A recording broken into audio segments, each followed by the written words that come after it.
Madame, bonjour. Nous sommes sur Equinox, nous sommes en direct. C'est une édition spéciale sur ce plateau des Toudi 2011 qui a fait l'histoire en plein dans le processus électoral depuis plus de 3 semaines maintenant. Et la raison, c'est la visite que nous rend le ministre de la Communication, Issa Chiroma Bakari, à Douala depuis quelques heures et dans nos studios depuis quelques minutes. Issa Chiroma, bonjour. Bonjour, monsieur Samba. Alors, vous êtes sur le plateau des Toudi 2011, ce plateau qui a fait l'histoire. Vous êtes homme d'État, ministre de la République, mais surtout homme politique aussi, raison pour laquelle nous vous recevons dans ces décors. Vous êtes certainement venu avec un message. Nous sommes encore en plein dans le processus électoral, puisque les résultats ne sont pas encore connus et que le prochain président, on ne le connaît pas encore. Vous venez à Douala, dans nos studios, avec quel message, monsieur le ministre? Merci de me donner cette opportunité. Je voudrais d'abord remercier le directeur de publication d'Equinox pour le travail merveilleux qu'il a abattu et à travers lui, naturellement, tous ses collaborateurs. J'ai eu le privilège de recevoir beaucoup de ses conseils dans la direction du ministère dont je préside à la charge. Et jusqu'à présent, je pense que ça va. Il n'y a pas beaucoup de problèmes avec vous, les journalistes. Mais je suis surtout venu ici pour vous féliciter, vous encourager et vous dire l'appréciation du gouvernement quant à la manière dont vous avez conduit ces élections. Nous avons instruit conformément à la loi objectivité, impartialité et égalité dans la communication. Tout à l'heure, off record, M. Séverin Tchunke me disait donc que toutes les mesures, toutes les dispositions ont été prises pour qu'il y ait donc équité dans la gestion du temps alloué à chaque candidat. Tout à l'heure, naturellement, j'aurai le privilège de les découvrir. C'est une très très bonne chose.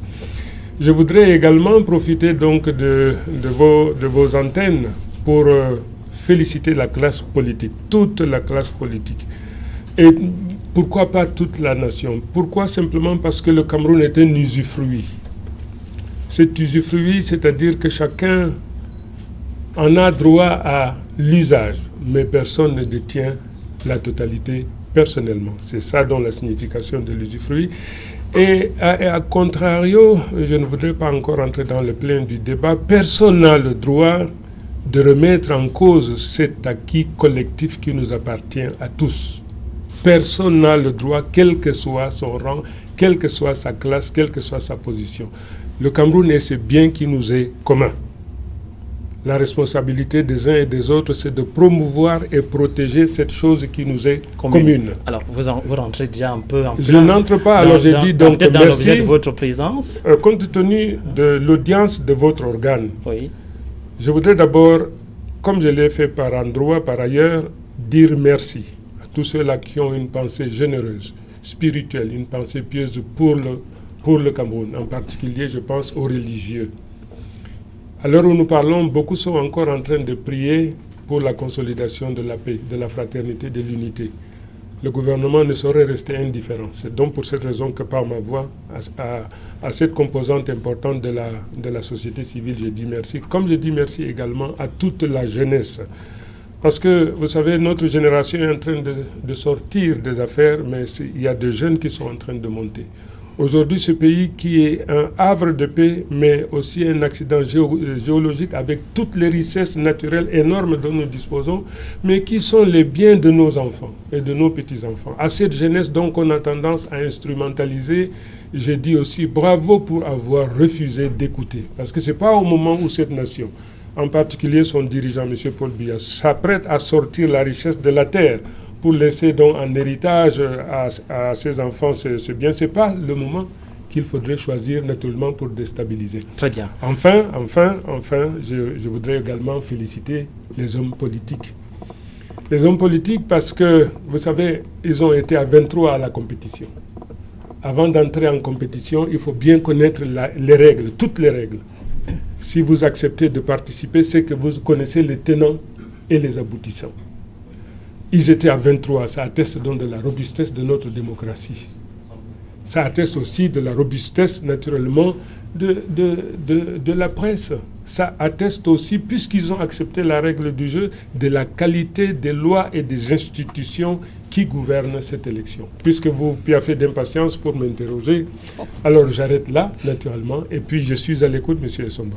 Merci, Monsieur le ministre. Vous n'êtes pas seul. Je ne suis pas seul dans ce studio. Je suis avec l'essentiel de l'équipe qui a contribué à l'histoire et au succès de ce plateau. Omer Mbadi Otabela de la Nouvelle Expression, Suzanne Kalalobé d'Equinox Télévision, et puis à ma droite Edmond Kamgia. D'autres éléments sont absents, mais voilà, Monsieur le ministre, ainsi constitué les visages visibles à l'antenne de ce plateau, sans compter la grosse équipe technique qui s'est mobilisée pendant un mois maintenant pour, au quotidien, servir aux Camerounais ce plateau.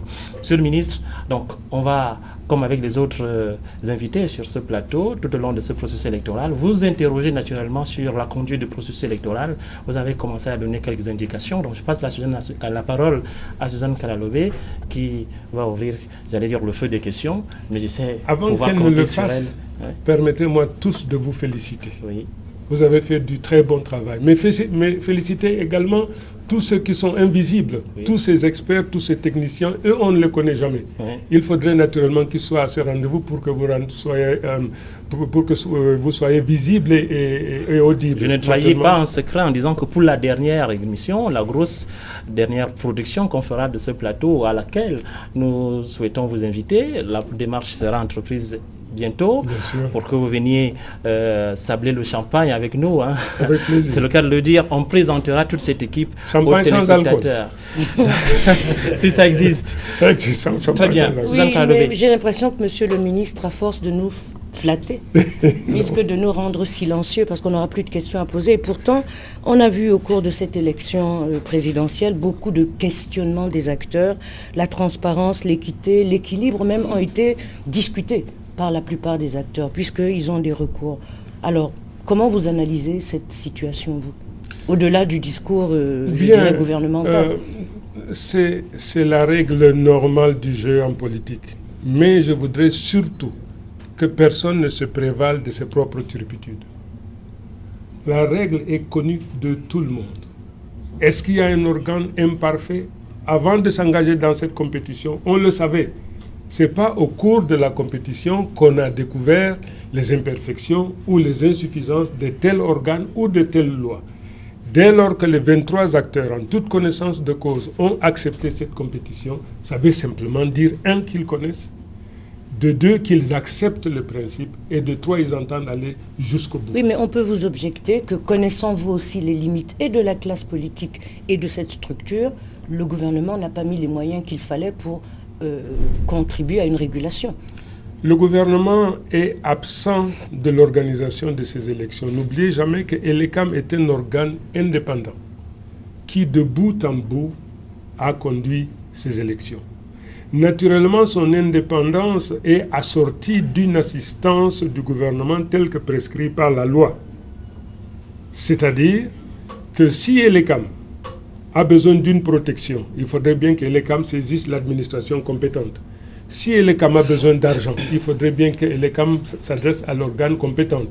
S'il a besoin de la communication à un moment ou à un autre, il faut absolument qu'il s'adresse à l'organe compétent.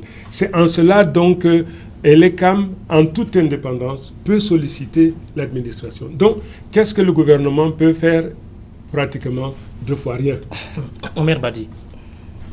Alors, Monsieur le ministre, on en reste dans ELECAM. Il se trouve que le 4 septembre, M. Sani Tanimou, sur les antennes de Poste national à CRTV, marquait son insatisfaction par rapport à la disponibilité des fonds, tout au moins de la dernière tranche des fonds. Est-ce que tout ceci n'a pas contribué? Pourtant, on sait très bien que c'est le ministre des Finances qui est censé débloquer ces fonds-là. Est-ce que tout ceci n'a pas contribué donc justement aux insuffisances qu'on a pu noter dans les opérations qu'ELECAM était censé faire dans la dernière phase? Tout s'est très bien passé. Quelles sont les responsabilités de l'ELECAM?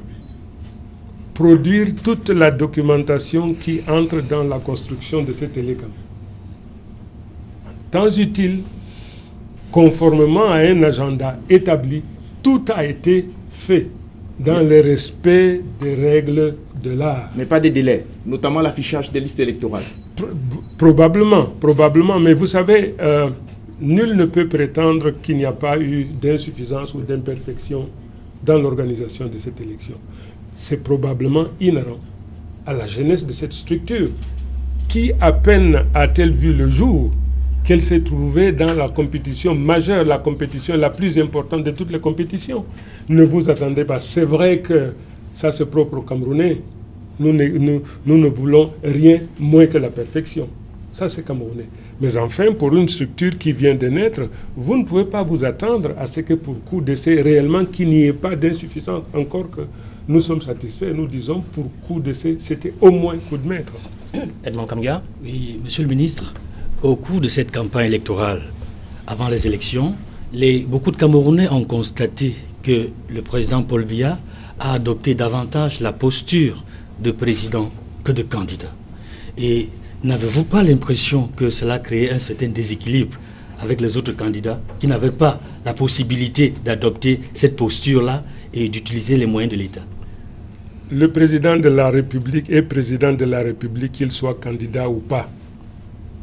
Dès lors, les avantages, les attributs, tout ce que les lois de la République et notre Constitution, la loi fondamentale, permettent la jouissance, le chef de l'État à tout moment doit jouir de tout ce que les lois de la République lui offrent.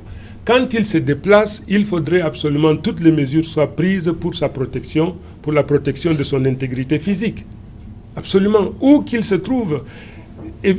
Évidemment, il est aussi candidat, mais avant d'être candidat, il est d'abord président de la République. Et c'est à ce titre, et parce que la loi autorise et prescrit qu'on le protège, qu'on mette à sa disposition tout ce dont il a besoin, parce que partout où il se trouve, il gère la nation, partout où il se trouve à chaque instant. C'est donc pour cette raison que vous avez l'impression qu'il a un avantage de particulier par rapport aux autres candidats.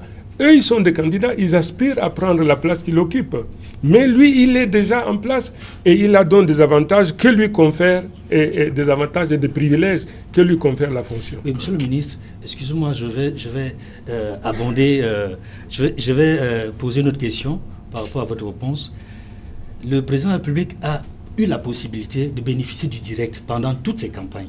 À Maroua, à Douala, on l'a vu à Kribi, mais les autres candidats n'ont pas bénéficié du direct dans toutes les télévisions de façon régulière. De façon régulière pour la présentation globale, directe. Le meeting, précisément le meeting, pour parler de meeting. Pas le plateau, le meeting. Donc à l'occasion du meeting, il cesse d'être président de la République pour n'être que candidat à vos yeux. Je vous ai dit, quelle que soit la prestation du chef de l'État partout où il se trouve, vous, citoyens, moi, nous devons faire en sorte qu'il jouisse de tous les avantages, tous les privilèges.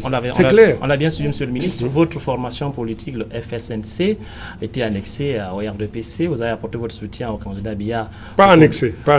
Enfin, vous avez apporté votre soutien, vous avez appelé à voter pour lui dans le cadre de cette élection présidentielle. Donc vous étiez vous-même un peu en retrait.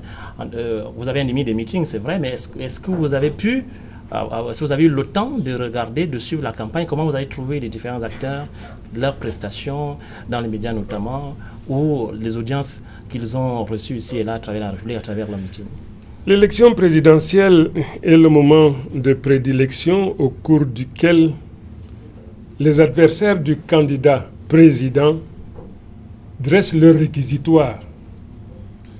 Un discours probablement, il y a beaucoup de démagogie, il y a beaucoup de surenchère politique. Le moment s'y prête. J'ai eu l'occasion naturellement de suivre tous ces candidats. C'est ma mission. Vous savez, dans le ministère, nous avons le monitoring. Il faudrait absolument que nous suivions la communication de tous les candidats. J'ai donc suivi tous ces candidats dans leurs prestations, dans leurs déclarations, compris naturellement ceux qui, au nom du candidat Paul Biya, ont eu à s'exprimer. Moi-même, j'ai eu le privilège d'avoir une tranche d'antenne pour parler à celui et place. Donc oui, j'ai suivi tous ces candidats, je les ai vus à l'œuvre, j'ai apprécié à sa juste valeur. Vous avez trouvé cette campagne digne de notre démocratie? Oui. Aujourd'hui, en 2011? Oui. Oui. Les offres politiques, les programmes, les postures des candidats, les visions, j'allais dire, croisées de notre vivre ensemble? Oui, je vais vous dire pourquoi. D'abord, si vous faites une rétrospective, vous partez de 92, lorsque l'élection était organisée par le MINAT. Et puis par la suite, le MINAT était assisté de l'ONEL, l'observatoire qui avait donc un pouvoir de régulation. Et puis aujourd'hui, on arrive à Elekam. Comme je disais tantôt, pour la première fois, vous ne parlez plus de préfet, de sous-préfet ou de gouverneur comme grand électeur ou de chef traditionnel comme grand électeur. Aujourd'hui, vous parlez des insuffisances d'Elekam. Ça atteste donc qu'il y a un plus, il y a un mieux par rapport à l'organisation. Maintenant, si vous prenez la classe politique, lorsque vous partez de 92, le point d'orgue de la puissance et de l'opposition, puis à 2004, qui n'était plus que un pâle reflet de ce qu'était 92, et puis maintenant, eh bien, tout va décrescendo. Vous constatez malheureusement que tout va décrescendo. C'est pour ça qu'un de nos compatriotes avait qualifié cette opposition de quelque chose de pas joli à redire. Donc, du point de vue organisationnel, il y a probablement mieux à faire. Et l'ECAM tirera naturellement des leçons de tout ce qui n'a pas bien marché. Mais quant à cette opposition, aujourd'hui, je peux même dire que l'opposition en tant que telle n'existe pas. En 92, il y en a existé, puisqu'il y avait un texte qui gérait une structure. En 2004, il y avait une plateforme que nous avions rédigée et qui gérait donc une structure, un ensemble. Aujourd'hui, oui, quelque chose comme ça n'existe pas. Oui, deux questions, Issa Tiroma. Quand vous parlez de surenchère, n'en avez-vous pas fait vous-même avec le spectre de la déstabilisation, la thèse du complot, les ennemis du Cameroun, où chacune de vos interventions voulait rendre compte aux Camerounais que faites attention, c'est les gens à l'extérieur qui veulent nous déstabiliser. Est-ce que ce n'était pas de la surenchère? Est-ce que c'est de la surenchère lorsque des journaux étrangers mal parlent de notre nation, disent que le Cameroun est une dictature? Ils l'ont pas pensé, ils l'ont pas chuchoté, ils l'ont dit. Ils l'ont écrit. Mais est-ce que stigmatiser cela, c'est pas instrumentaliser un discours comme les opposants à qui vous reprochez de faire de la surenchère? Vous, nation, faites attention. Soyez prêts à écouter nos compatriotes. Quel que soit ce qu'ils disent, ils aiment cette nation. Mais tous ceux qui, de l'extérieur, mal parlent de cette nation, donnent un discours attentatoire à l'honneur, à la dignité de cette nation, au lieu de relayer, comme certains journaux l'ont fait. Vous savez, le patriotisme, j'ai comme l'impression que c'est en train d'un peu de foutre le camp. Parce que comment voulez-vous que de l'extérieur, on mal parle du Cameroun et vous avez des journaux qui relaient, tel pays a dit ceci, tel autre pays demande de compte au président. Où est parti le nationalisme? Alors, ce n'est pas de la surenchère.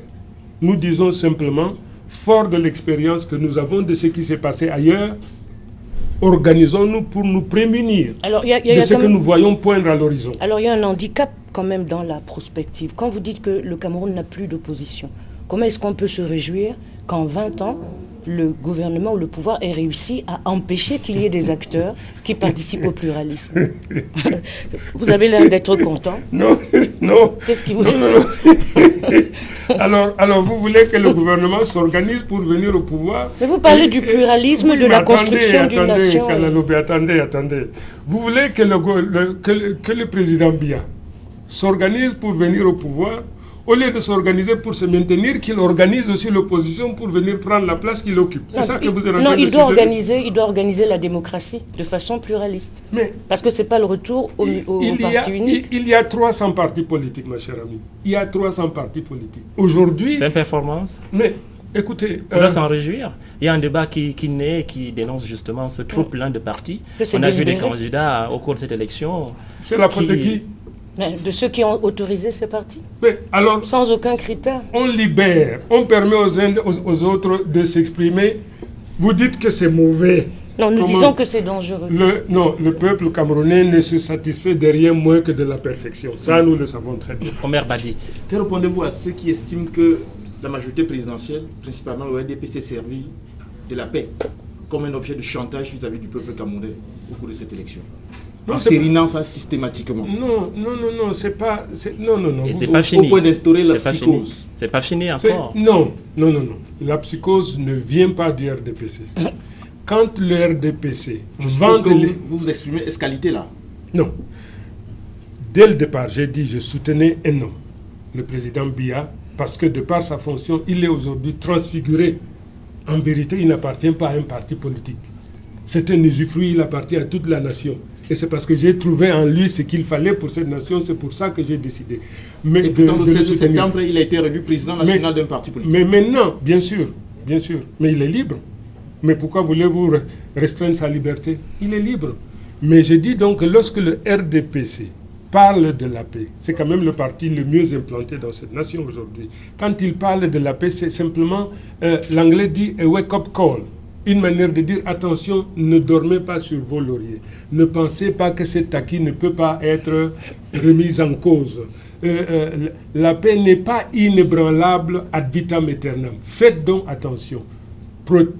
Protégeons donc cette chose précieuse que nous appelons la paix. Mais qui menace la paix au Cameroun, concrètement? En dehors de ce que vous dites généralement, que ça pourrait venir de l'extérieur. Qui menace la paix de l'intérieur au point justement qu'on en fasse un thème de campagne et qu'on se réunisse?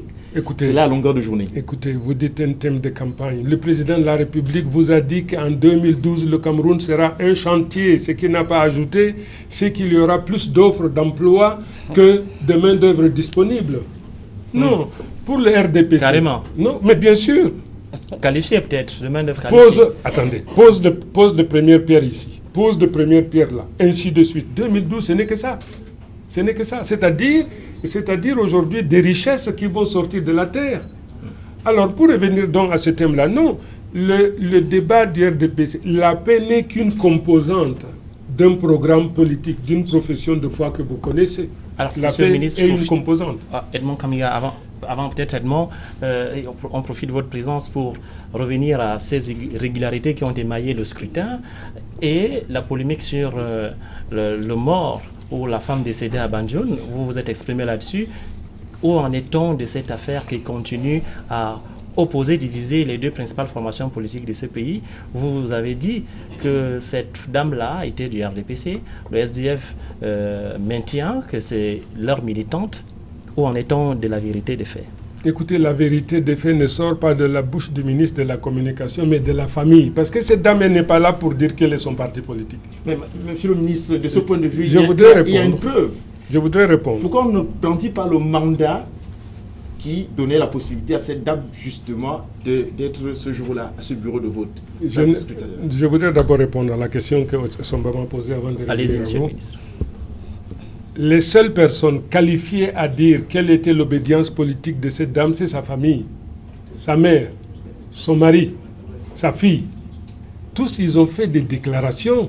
Et au cours de ces déclarations, ils ont bien dit que cette dame, au moment où le coup fatal lui était administré, elle était militante du RDPC. Pour moi, je m'en tiens à cela. Tout le reste est spéculation. Alors, on me dit que le SDF brandit donc une carte d'appartenance. Froundi lui-même a appartenu au RDPC. On peut sortir aujourd'hui une carte, n'est-ce pas, de Froundi, militant du RDPC, comme on peut sortir une carte tel militant de tel autre parti. Ça, là, ça ne saurait être, n'est-ce pas, une preuve irréfutable de l'appartenance ou de la non-appartenance. Edmond Kamiga. Et monsieur le ministre, pendant cette campagne, on n'a pas vu Paul Biya sur un plateau de télévision.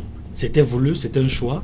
Écoutez, jamais il n'a parlé aussi fort, autant intensément qu'en adoptant cette attitude-là. C'est un choix. C'est un choix. J'ai parlé en son nom et vous savez très bien combien ma voix porte. Beaucoup aussi compétents, plus compétents que moi en ont parlé.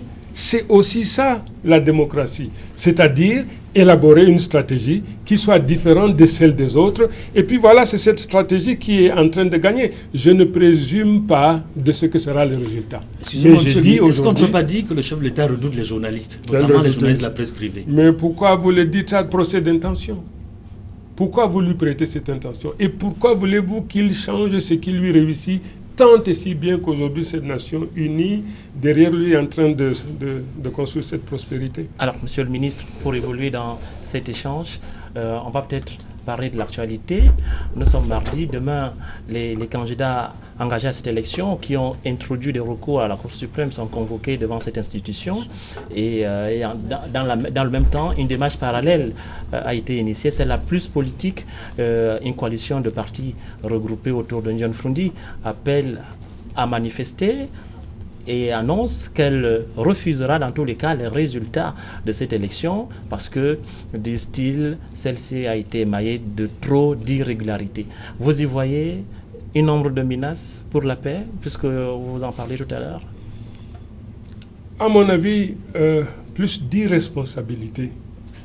J'ai comme l'impression qu'ils veulent trouver des circonstances atténuantes à une situation aggravante.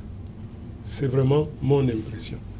Vous ne pouvez pas avoir, en toute connaissance de cause, accepté de prendre part à cette compétition.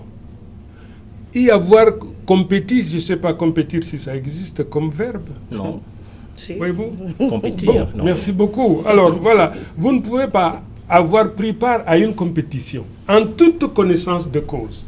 Et vous savez très bien, et c'est là où je rejoins un peu ce que Achille Mbembe disait, déjà unis dans le monde entier, même unis, ce n'est pas facile de déboulonner un candidat en place, le chef de l'État en place. À plus forte raison divisé. Tout le monde s'attendait à ce que l'opposition soit unie. Par nombrilisme, parce qu'ils ont un ego terrible, ils n'ont pas été en mesure. Et je peux vous dire une chose, c'est en 2004 que l'espoir d'avoir la cohésion de l'opposition a éclaté. Le glas a retenti en 2004 pour des raisons que vous connaissez, je ne voudrais pas... Machin là. Donc vous ne pouvez pas être désunis, désorganisés, aller aux élections, et puis aujourd'hui revenir pour dire non, nous sommes unis, mais nous voulons instaurer le désordre. Nous sommes unis, mais nous voulons que le petit Camerounais qui ne mange que parce qu'il travaille, qu'on empêche à ce jeune Camerounais d'aller travailler au motif que 10 personnes, ils étaient à 23 au départ. Aujourd'hui, ils sont à 7, ils ne sont même pas à 10. Et à mesure que le temps passe, il y a beaucoup de défections. Vous voulez donc, au nom de 7 personnes, que cette nation-là soit désorganisée, déstabilisée? Est-ce que vous êtes de cet avis? Non. Je dis donc simplement, il faut savoir raison garder. Mais si vous comprenez leur insatisfaction et cette tension, est-ce qu'il n'y a pas une crise politique bon, au terme de cette élection? Just 1 minute. Ils ont interjeté appel auprès de la Cour suprême. Est-ce qu'ils ont les moyens de cette politique-là? Je vais vous dire pourquoi. La loi autorise à chaque parti politique d'avoir 3 représentants dans chaque bureau de vote, n'est-ce pas? Très bien. Il y a 25 000 bureaux de vote. Monsieur le ministre, vous avez souvent été candidat aux élections au Cameroun. Est-ce que vous pas. avez vous-même... Ne m'étouffez pas. Est-ce que vous avez pu, vous, candidat... Est-ce qu'on peut vous étouffer, Issa Chiroma? Placer des scrutateurs dans tous les bureaux de vote? Protégez-moi. Ils ne sont pas faits de m'étouffer. Vous n'êtes pas en danger. Attendez. L'élection présidentielle est l'élection majeure. Et il y a une seule circonscription, elle est nationale. Vous ne pouvez pas être absent sur l'ensemble du territoire parce que vous n'avez pas de scrutateurs et prétendre introduire un recours qui soit valable, qui soit défendable. 25 000 bureaux de vote multipliés par 3, chaque candidat aurait dû normalement avoir 75 000 scrutateurs sur l'ensemble du territoire. 75 000, parce que la loi l'autorise. Et il faut ça normalement pour espérer gagner une élection présidentielle. C'est injuste. Oui. Alors, ils n'en ont pas. Il n'y en a pas eu. Alors, vous savez, Issa Chiroma, je ne voudrais pas les juger, mais enfin... Est-ce que ce n'est pas un peu formel? Est-ce que vous n'êtes pas dans une position très confortable qui, du haut de votre statut de ministre du gouvernement, vous infantilisez des acteurs de la démocratie en disant c'est de leur faute, en minimisant votre propre responsabilité? Je veux dire, la mission régalienne de l'État, dans le contexte où il y a inégalité, c'est-à-dire il n'y a pas match, l'État doit faire quand même quelques efforts pour le statut même de sa démocratie au nom de la paix. Or, vous semblez triompher, vous êtes content que bientôt il n'y ait plus d'opposition. Vous demandez donc au gouvernement de trouver des scrutateurs à des partis politiques pour être présents? Le gouvernement a une responsabilité historique. Il est là, vous dites vous-même que ça fait 50 ans que vous détenez les rênes du pays, vous connaissez le pays. Maintenant, il y a des acteurs nouveaux. Ces acteurs ont des difficultés à accéder à des standards de la démocratie. Et vous, ça vous plaît de les écraser? Non, on les écrase. On ne peut même pas. Non, pas du tout, Madame Kalalobé. On n'écrase personne. Mais la compétition pour les présidentielles, ce n'est pas un jeu d'enfant. Il faut le comprendre. Ce n'est pas un jeu d'enfant. Même au niveau de l'élection municipale, c'est sabre au clair que les adversaires se battent. À Très plus bien. forte raison quand il s'agit de l'élection présidentielle. Sauf si vous pensez que le gouvernement, en plus, le président Biya, en plus de ce parti, il doit aussi aider d'autres partis à s'asseoir, n'est-ce pas? Une illustration quand même pour embrayer sur la question de Suzanne.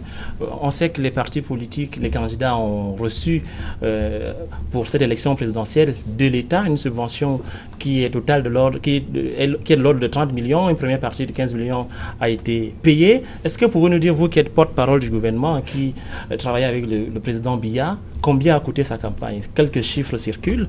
Ici, on annonce 15 milliards, là-bas 3 milliards 8. Combien a coûté la campagne du président, du candidat du RDPC?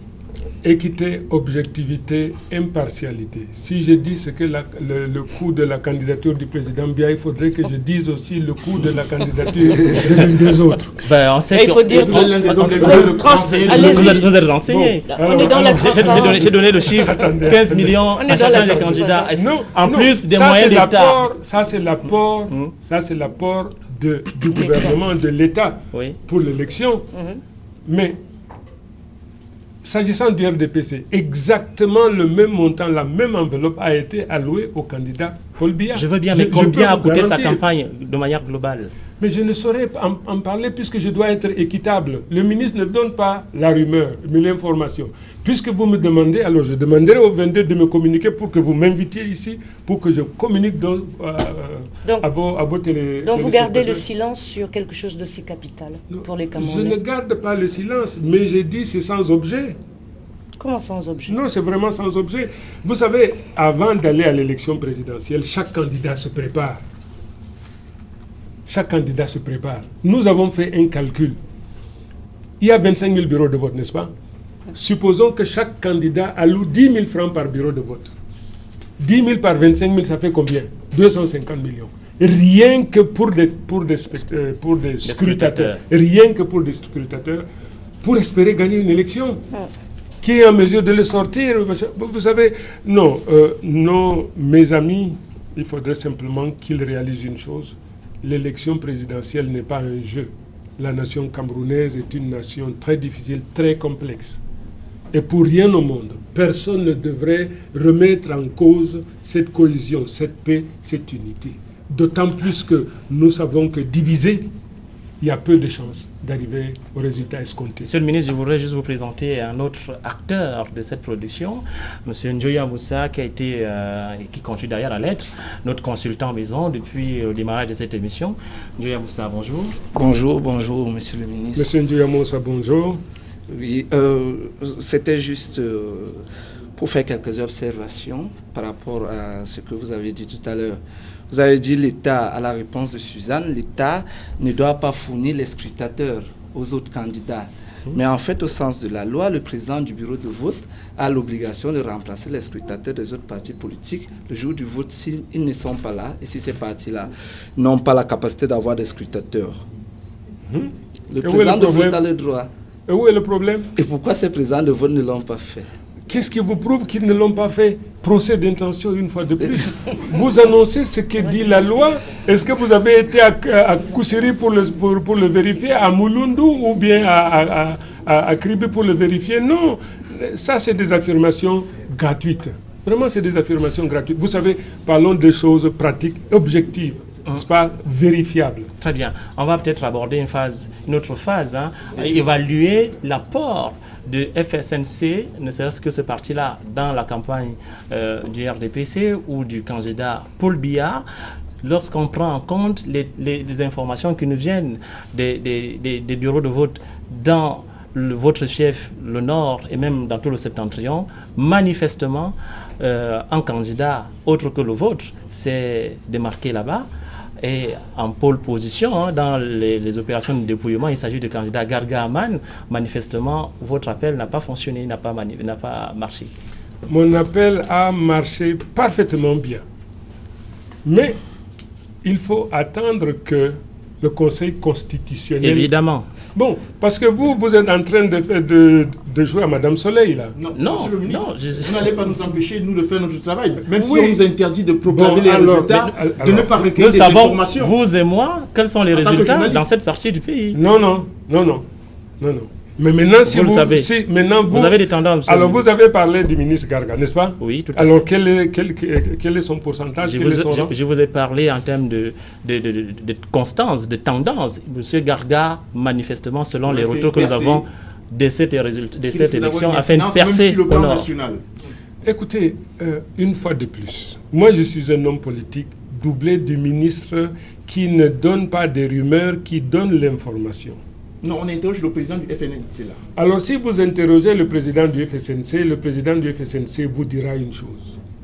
Sous la bannière des intérêts du président Biya, nous avons battu campagne comme personne dans le septentrion n'a pu le faire seul. Vous parlez de Garga. Vous savez, je ne voudrais pas m'opposer au ministre Garga. Je ne voudrais pas m'aliéner son amitié. Épargnez-moi donc, s'il vous plaît, d'en parler. Donc votre soutien vaut pour votre personne uniquement, c'est ce qu'on essaie de comprendre. Mon soutien au président Biya est incontestable. Oui. Non, votre personne, sans doute. Mais je demande, est-ce que vos militants... Mais écoutez, ça n'a pas fonctionné, manifestement. Non, mais ça a pas... Écoutez, j'ai organisé un meeting à Garoua. Probablement le plus grand jamais organisé. La bannière, c'est accompagner le président Biya tout au long de sa carrière. Partout, c'était ça. Les gens sont venus parce qu'ils savent que je soutiens le président Biya et que je demande à voter pour le président Biya. Par dizaines de milliers, ils sont venus. Alors, il s'agit de quoi? Je ne suis pas allé aux urnes pour savoir qu'est-ce qui a été... Mais quel est l'indicateur du militant? C'est au niveau du rassemblement. Lorsque vous convoquez un meeting et que vous avez des gens par milliers, par dizaines de milliers, oui, ils ont répondu. Mais maintenant, au secret... Par hypocrisie, par hypocrisie. Bon, alors attendez. Une fois de plus, vous êtes en train de jouer à l'art divinatoire. Lorsque le Conseil constitutionnel aura publié les résultats, invitez-moi. Alors, nous allons donc procéder par une analyse spectrale des pourcentages des uns et des autres, la provenance et la cause. Et puis là, on va dire qu'est-ce qui a marché, qu'est-ce qui n'a pas marché. Mais attendez d'abord le pourcentage. Vous serez surpris. Hein? Oui, vous serez surpris. Parce que mon candidat, je ne suis pas autorisé à dire, mais mon candidat, il a percé tous les plafonds. Hein. Une dernière question.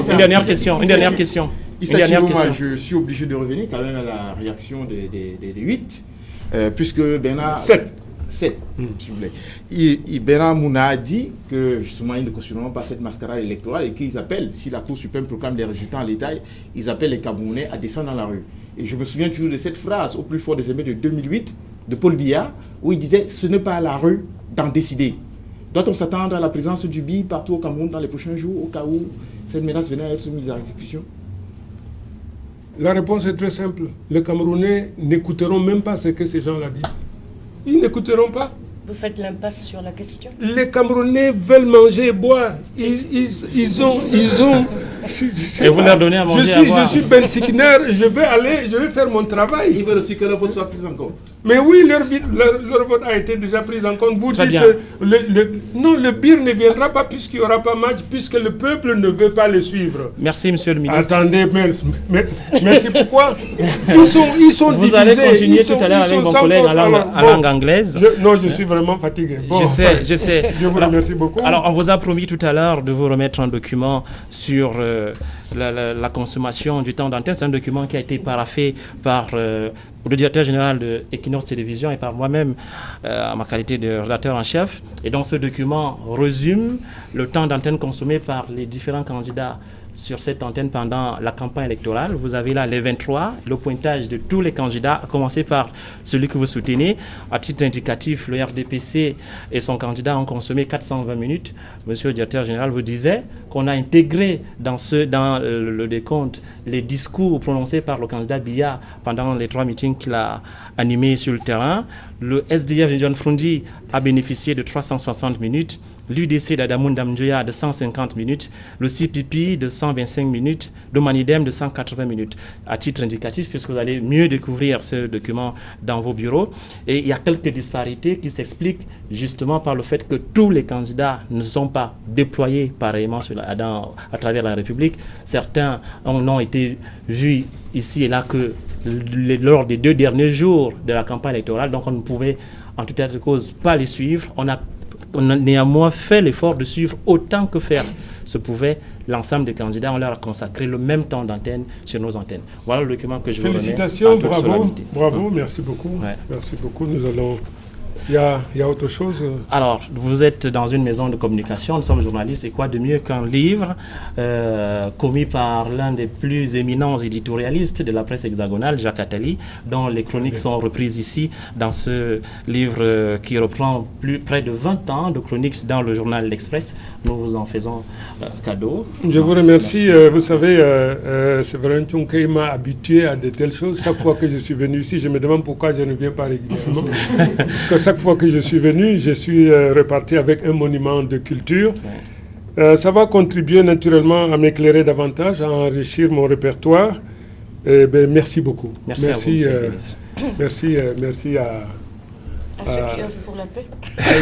À ceux qui œuvrent pour la paix. Merci beaucoup, Suzanne. Un dernier mot, monsieur le ministre, avant de vous quitter. Très bien. Mon mot, naturellement, va vers nos populations. Va vers nos populations, ceux-là qui, tous les jours, retroussent les manches pour gagner leur pain. Notre nation est une très grande, est une très belle nation. La paix est cette chose indispensable pour la construction de la richesse. C'est pour cette raison que je demande aux uns et aux autres de ne jamais écouter ceux-là, parce que n'ayant pas de solution miracle, ceux-là qui leur demandent naturellement d'abandonner leurs responsabilités au quotidien pour se livrer à une aventure. En d'autres termes, que les Camerounais n'acceptent pas qu'on leur demande de lâcher la proie pour de l'ombre. Parce que la vérité, c'est que le président Biya, qui préside aux destinées aujourd'hui, est en train de sortir cette richesse, et pour ça, il a besoin de tout le monde, en particulier de la jeunesse. Et ce n'est pas à ce moment que certains Camerounais, 7 ou 8, voudront naturellement demander aux Camerounais de s'écarter de cette trajectoire extraordinaire. Je vous remercie. Merci beaucoup à vous tous. Merci. Nous arrêtons là cette production spéciale.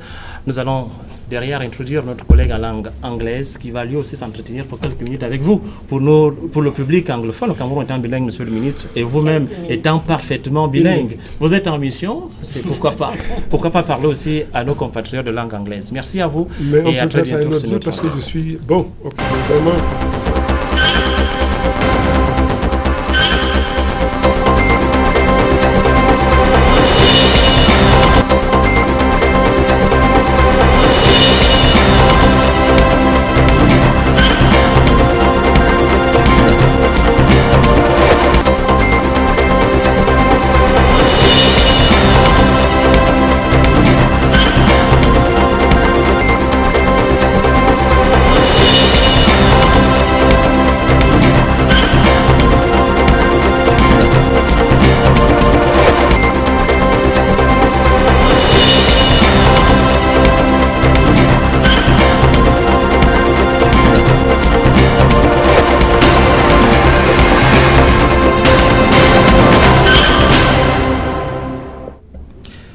All right, welcome back, Minister Issa Shiroma. How are you doing today?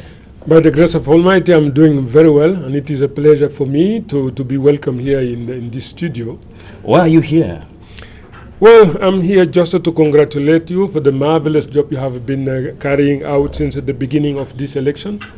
I just decided to come and pay you this courtesy visit to tell you that the government acknowledge the job well done that you have been fulfilling since the beginning and up to date. Just to congratulate you and to congratulate also the civil society. The civil society is accompanying the government, doing the best in order to promote the interest of all politicians involved in this political battle. I want to seize this opportunity to congratulate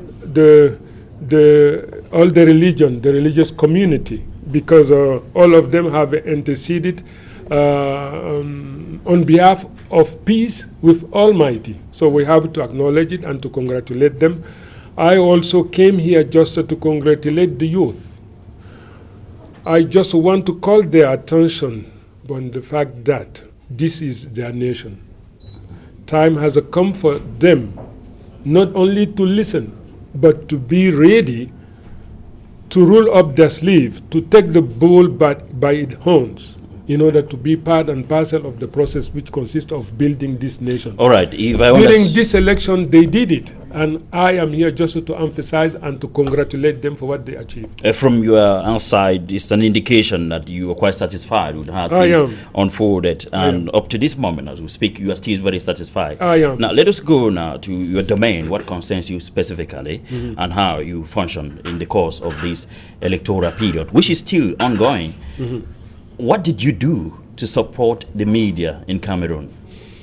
Well, as you know, I have had opportunity to hold many meetings in my office, and at least 4 or 5 meetings in order to remind you what the laws of this republic said as far as the presidential election is concerned. And I continue to give you the support that you need in order to abide by the law. You see, the presidential election is this election which is particular. Mr. Minister, I think my question is very specific. I want you to give me a concrete answer. What you did precisely to support the national media in the course of this coverage. Because like you said, you are here to congratulate us for a job well done. What was your own contribution in this? What did you do precisely? I wanted to be more precise than you are, because I was telling you that what the government is doing through me, just to assist you whenever need be, to call your attention in case you refrain from fulfilling the law. Maybe you mean what the means that... indeed. What did you put at the disposal of media? You did nothing? No, not at all. I did it. But this is not the place that I can give you the amount of money that the government has allocated in order to put at the disposal of the coverage of this presidential election. I have the opportunity to do it, and I did it. And your own tool, your television, hasn't been forgotten at all. I did, and many other the radio, radios and newspapers, written, like newspaper, you said. all of them. I did the best. I did the best. Maybe not all of those who are involved, in particular the written press. Because you have at least 600 newspapers. It is impossible to provide them with their expectation as far as the amount of money which has been allocated to me is concerned. But I did the best. During the campaign trail, there were widespread complaints coming specifically from the opposition. They were saying that the state media, that is the CRTV, decided to give more airtime to the incumbent president and the CPDM presidential candidate, Paul Biya, which was very obvious on air. Why did you decide to do that? Not at all. I haven't decided at all. All the 23 candidates, the same amount of time has been allocated to each of them. But as far as the media coverage is concerned, indeed, if you produce nothing, don't expect CRTV to air nothingness. Indeed, you have the impression that the CPDM candidate has been privileged, or the CPDM has been biased in favor of CPDM candidate, which is completely wrong. Just because you have an hour to divide among 23 people. In terms of production, if you produce something, you are a candidate.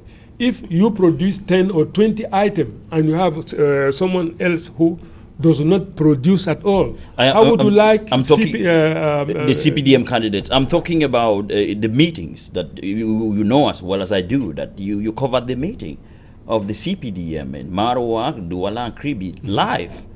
Was that not discriminatory? Not at all. Did it not have a major impact on the other candidates? No, not at all. You must keep in mind at any given time that when the head of state is in office, who is in office today, fulfilling any kind of commitment, all the means of the state, all the means of the government should be put at his disposal. What you saw, you said that CRTV has aired the meeting of a CPDM candidate, but he's not only CPDM candidate. It happens that he's the head of state. And when the head of state is somewhere, all the means of the state, all the means of the government should be put at his disposal in order to protect him, in order to make him feel comfortable, in order to enhance his performance wherever he is. It happens that he is a candidate. You are complaining because the government has given the impression that to be biased in favor of the CPM which candidate. they are saying had an impact on the outcome, which might have an impact on the outcome of the polls. It might have, but you must never forget that from day one, after the swearing-in ceremony, from day one, whenever the head of state has to deliver a speech, this is a campaign speech. You must never forget, and it is lasting for 7 years. It is lasting for 7 years because he is the head of state, because he is accountable to the nation, and whatever he has to do, whatever he has to say, is a kind of a campaign for the next presidential election. Let us, since our time is not so much, let us come back to the support to the media. Did you support any international media during this campaign? This is not financially. This is not something I'm going to reveal here. But did you do that? This because it's a general complaint. The local media this is not your job. That you decided to have I granted allocation to our national newspaper? The answer is positive. The answer is yes. As far as the foreign medias are concerned, this is not your own domain. All right. Forget about it, please. Let us go to what is making news headlines now. You are quite aware of the opposition leaders that met in Yaoundé and came out with what they are calling the Yaoundé Declaration, and it's coming at a very difficult moment and very important moment in our country. They say if the elections are not cancelled, they will call for a nationwide strike. They will take to the street. Do you feel that the peace of this country is threatened? I remain very confident that Cameroonians will never listen, will never follow their recommendation or instruction. You see, Cameroonians are far from being duped. All of us, we know that to win the presidential election, you have to come together. You have to be united. You have to bring together all your forces. They failed to do it. They were divided when running this major election. Now that they have in mind that all of them have failed, then they try to come together. There were 23 of them. Only 7 of them are in this logic. And they want Cameroonians to go down to the street to demonstrate because of this. Do you think that Cameroonians are fool or they became mad? Not at all. No single Cameroonian will listen or accept their motto. But believe me. You must take into consideration the fact that these are leaders of political parties, which means they have a following. They have a huge following behind them. And even if the nation at large is not listening, there are people who will listen, which means something will happen. Do you feel that the peace of this country is threatened? No, not at all. Cameroonians are wise enough, and they know the purpose of peace, the meaning of peace, the importance of peace. They will never ever accept to break into pieces peace in this country. No Cameroonian will listen. No Cameroonian is ready to play this game, which consists of destabilizing peace and to break into pieces peace and the rest of the nation. No Cameroonian, including their own militant, none of them is ready to follow their model. Well, the announcement has been made so far. What are you doing to make sure that something of that nature doesn't happen? It will not happen because I am here just to discuss, to explain. They are completely wrong. They were divided. What is the government doing exactly? What the government are you ending at the level of explanation? Yes, indeed. I have to explain. I have to enlighten people who are not aware of what is taking place. To win the presidential election, you need means. You need a huge turnout. You need to come together, to be together. All political parties, all political leaders are concerned. Then they ran this presidential election divided. They are not right at all. No Cameroonian is ready to listen to what they are saying. So you are comfortable? You don't feel threatened? I am very much comfortable. How would you like me to feel threatened? I am not threatened at all, and nobody. Are you threatened? You yourself, as a journalist, are they right in their claim? The response is no. You cannot be divided. It is impossible to collect or to gather all political leaders, to gather means in order to run for the presidential election. All right. Then divided, it is impossible. All right, Honorable Minister, I'm receiving indications that we have to call it a day here. Well, I don't know why, because you must have explained so many things to our Anglophone English-speaking viewers there who would like to hear so many things that you just said in French. But, well, it is said and we end it there. What do you have to say at the conclusion? Yeah, we are a great nation. We are a marvelous nation. All of us, we have to come together in order to protect our wealth, this nation. This is a usufruct, and as such, we have the responsibility to protect and to promote peace, to protect and to promote our well-being and all the wealth, natural resources Almighty has given us. We must never play with this. We must never joke with it. Just this is the message, and you must never listen whoever asks you to do something else, something different. All right, Issa Shiroma, thank you for your time. You're welcome. Thank you. And to you are there, thank you so much for watching. Goodbye.